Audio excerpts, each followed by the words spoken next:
They said it was impossible. That Germany, the land of poets, philosophers, and scientists, could never fall to tyranny again. But in less than a decade, democracy collapsed, freedom vanished, and one man stood unopposed: Adolf Hitler. The question is, how did it happen? To understand Hitler's rise, we have to go back to the ashes of World War I. In 1918, Germany lay defeated. Its army humiliated, its people starving, and its empire gone. The Treaty of Versailles, signed in 1919, was meant to bring peace, but to the German people, it brought only anger and despair. They were forced to pay massive reparations, give up territory, and accept full blame for the war. Pride, the one thing the Germans still had, was stripped away. Out of this humiliation rose the Weimar Republic, a fragile democracy born in chaos. But democracy never felt like victory. Inflation spiraled out of control. People carried money in wheelbarrows just to buy a loaf of bread. Unemployment spread like wildfire. By the early 1920s, ordinary Germans were desperate.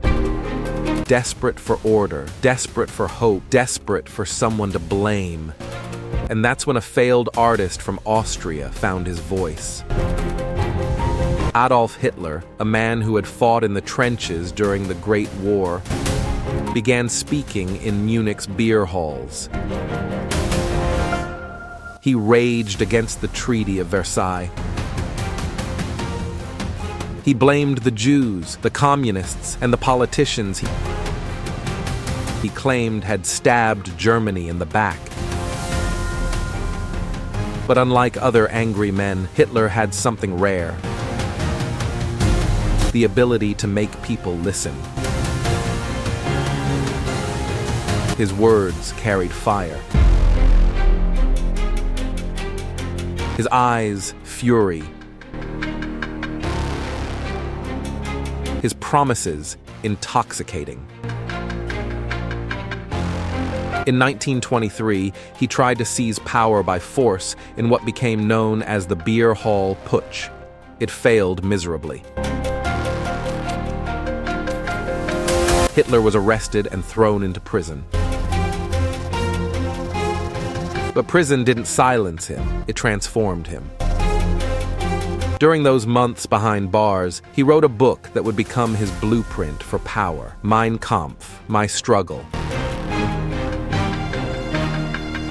In it, he outlined his vision for Germany, a world ruled by a superior Aryan race, purified of Jews and traitors. It was madness, yet millions would one day follow it. When Hitler left prison, he changed strategy. He realized power couldn't just be taken by force. It had to be won through manipulation. He rebuilt the Nazi Party from the ground up. He created propaganda that spoke to fear and pride. He promised jobs, unity, and revenge. And little by little, Germany started to listen. By the late 1920s, the economy began to recover. For a moment, it looked like Hitler's influence might fade. But then the Great Depression hit. Banks collapsed, factories closed. Millions were left with nothing. And when democracy failed to save them, people turned once again to the man who promised everything. In 1932, Hitler ran for president against the aging war hero Paul von Hindenburg. He lost, but the Nazi Party became the largest in the German parliament. Hitler might not have won the election, but he had something more powerful: influence. The conservative elites thought they could use him, a puppet they could control. So they made a fatal mistake. On January 30th, 1933, Hindenburg appointed Adolf Hitler as Chancellor of Germany. Within weeks, everything changed. On February 27, 1933, the Reichstag, Germany's parliament building, went up in flames. A communist was blamed, but many believe the Nazis set the fire themselves. That night, Hitler saw his opportunity. He convinced Hindenburg to sign an emergency decree, suspending civil rights, allowing arrests without trial, and silencing the press. Under the pretense of protecting the nation, Hitler dismantled democracy from within. The following month, new elections were held, surrounded by Nazi intimidation. The Nazis didn't win a majority, but that didn't matter. Through violence, manipulation, and fear, Hitler pushed through the Enabling Act, a law that gave him absolute power to make decisions without parliament. In a single vote, the German Republic committed suicide. The dictatorship had begun. From that day on, there was no turning back. All opposition parties were banned. Trade unions were destroyed. The Gestapo, Hitler's secret police, hunted anyone who dared speak out.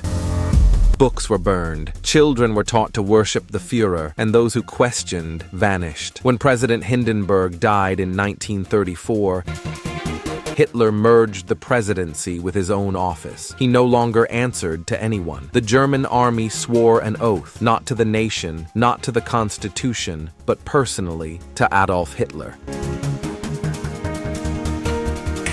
Germany was now his to command. The transformation was complete. In less than 12 years, a failed artist had become one of history's most powerful dictators. He hadn't conquered Germany through war, but through words, fear, and manipulation, and the world would soon pay the price. Under Hitler, Germany rose and then burned. Millions would die. The Holocaust would stain history forever.